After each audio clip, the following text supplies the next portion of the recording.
Letting the heifers out on pasture for the first day. Got the wires all checked and everything. Wires hot, and I don't think they know what to do. They don't really want to go out.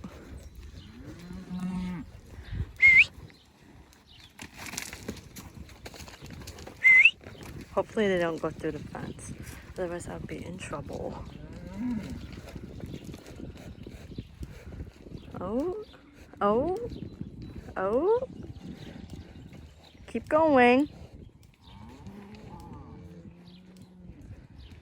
Come on. Come on. Go out there.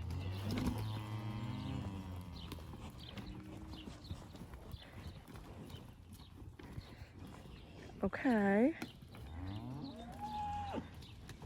Oh no, don't run, don't run. Your guys' turn. Or should I say ladies? Your ladies' turn.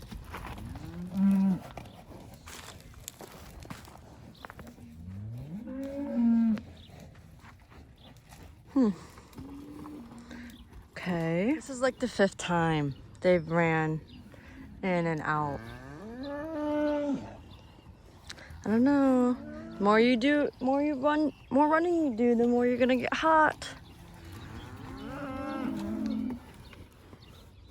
Do you think they'll ever figure out that they have this entire hill? So this is our fence tester.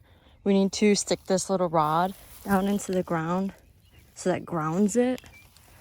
And then we put this on there. And then, I don't know, you probably can't see it, but it says 7.08. So that's really good. That's hot enough. They're still down there, deciding if they want to come out or not. Jeez. I just hope that they don't get too wild and decide to run through the fence or the wire. Because if they do, it's wide open spaces from here. And I'm the one that wanted them out on pasture the most. So let's hope that they stay in, but I'll keep you updated. Hopefully they stay in. I'm praying they stay in. There was one heifer out, so chasing them back in for the night. Do not trust them. This is the one that got out. You know, at least they were easy to put back in, all I gotta say. I just got done loading some snaplage from the silo into our TMR. Usually it's Dad's job, but he wanted to get started doing some field work, so he had me do it. My brother had to go up the silo actually to kind of fix the unloader, so it shoots the corn from the silo into the chute, down the chute to the conveyor, and then onto the TMR. But it's a messy job, corn dust everywhere. Needed 4,400. We ended up with a little bit more than that, but oh well, it's fine. But yeah, messy job, corn dust everywhere. Have it all over my sweatshirt, in my hair. Wore the hood, didn't really matter because I know it's like down my shirt, can feel it. Probably in my boots, in my pockets, yeah, everywhere. So, but it's done. Not very fun, but it's done.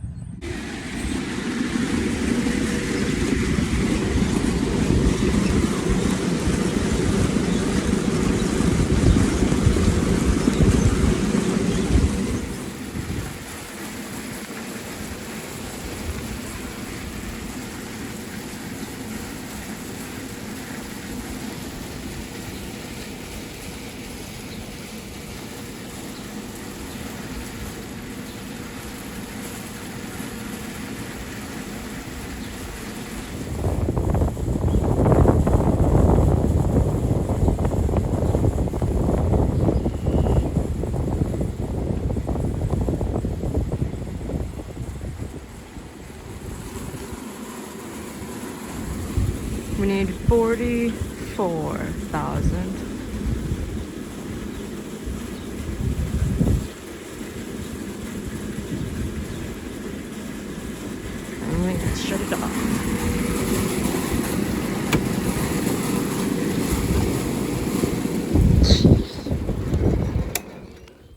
What did we end up with? 4430. Inside, it just feels like it should be so much bigger. Like, I don't know. The dimension looks so different from the outside compared to the inside.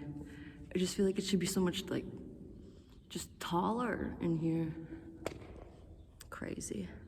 So this is the inside. Here's our unloader. And then those are all the doors. It's very echoey. That they'll have to be, it's like right here, as you can see, like this has to shoot out through that door there. But as it comes down, somebody has to come in and move the doors so that it shoots out the right one at the right level. But otherwise, yeah.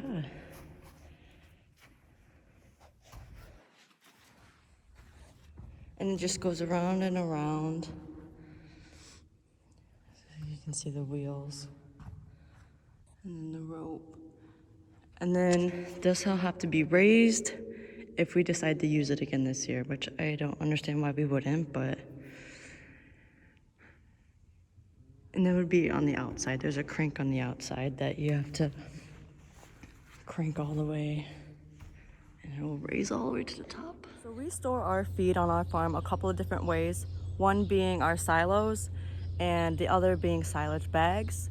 They both have their pros and cons, like everything does. They both have their dangers. Silos, I think, well, I know they use a lot less plastic, which I am a big fan of, obviously. And then silage bags might be a little easier, depending on who you ask, really. I know my brother probably likes silage bags a lot more than silos, but like I said, both have their pros and cons, both have their dangers. I think a lot of people have moved away from silos and have gone to trenches, and trenches are the same thing, pros and cons to that. You have to have a big tractor to pack it down. That uses plastic too. You gotta cover it with tires, more than likely. I'm gonna go wash my face now because look at all that corn dust in my hair. Jeez. So one of my goals this year was to better utilize our pasture systems and graze them more efficiently. And in order to do that, I have to go check all the fences. And some of our electric wires haven't been as hot as they should. So right now I'm on my way to check our floodgate, and that's just essentially a wire that goes across a creek. And if we get like a heavy rain and a bunch of water will come down and wash the wire out, which is okay. That's what its purpose is, instead of the entire pasture wire getting knocked down. So I'm kind of hoping this is the issue, why our wires haven't been as hot as they should. So I'm kind of hoping that it's broken, but let's go find out. Good news, bad news. The wire's up, not broken.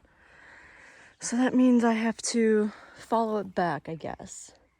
And I checked it and it's not even hot at all. So I guess we learned something out of it, but this is it. Nothing really much to it. As you all know, I've been trying to get this fence hot. It hasn't been very hot. It's been a little hot, just not, I wanted it more powerful, so when we let the cattle out, they don't even attempt to run through the fence, because then I'd have to fix it. But, so I've had all this trouble in finding out why it's not as hot as it should be. Walked everything, looked at all the fences, not what I could find, there was nothing wrong. So I had to ask my dad for help. And he found the issue in like a matter of no more than 10 minutes, maybe even just 5. So the issue was, we have this stake here and the insulator is broke off, or it's kind of broke. So then the wire itself was touching the stake. So if I would have touched that stake with the wire on, I would have got zapped. So here's the issue. This here is broke, that's right there, broken off. And this wire was like sitting here, but touching this. And just driving by, you wouldn't have seen it because I drive on this side of the wire. So my dad was walking along it and saw that. So it was touching the stake, and that was grounding it. So this is what was causing all the issues, the stake here. But I have been very weary about touching wire because yesterday I had to walk down this hill that we have a wire along like the bordering of our neighbors, and that's out in the woods, like just very out there. And Dad said, oh, it's not hot. No way, there's no fencer out there. Wrong, there was a fencer out there and it was on. But good thing it was broken, the wire was broken. Otherwise I would have got shocked. All the way up on top of the hill, and it was broken at the bottom of the hill, and I started at the top. So when I did grab the wire, I touched the stake and I got zapped. So, but I know that this wire isn't hot. One, I've already touched it.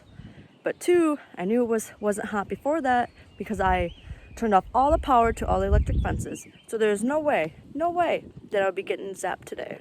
So right now I am going to check a bordering fence. So it just a fence that would kind of tells where our property line is and then the neighbors. So it's a divider, and it's technically our pasture too. So in order for me to let cattle into this pasture, I need to go check this. And as you can see, it's in a very wooded area and probably with a lot of brush. So I'm wearing this long sleeve thick shirt, actually my brother's. So shout out to him for letting me borrow it. But I need to go check that fence. Hopefully there is nothing wrong with it. I'm really praying that there's not. But I will be bringing this little toolbox thing, and I keep in there just anything I might need if there's a minor break in the fence. So any insulators, or I have a wire pliers, steel stake clips, anything like that. And then I'll probably be taking just like a small tree cutter thing just to cut any brush or anything like that away from the fence. But yeah, hopefully there's nothing wrong with it. So I just made it to the bottom of the hill. This is our main pasture, and then that's the neighbors, and then I just came down that hill there. Nothing too major with the fence. A lot of brush. My elbow hurts so much from cutting all of it, but at least it's done. And it's one step closer to having the heifers come down here. So I wanted to get bred heifers out to pasture, and here they are, 26 of them. I got them out last week. I think it was like the last week of May, actually. And I would have recorded the cattle drive, but it was a very stressful situation. Just making sure that they stayed together and got to where they were supposed to go without breaking any fences, or just some of them going off on their own, whatever it may be. But here we are.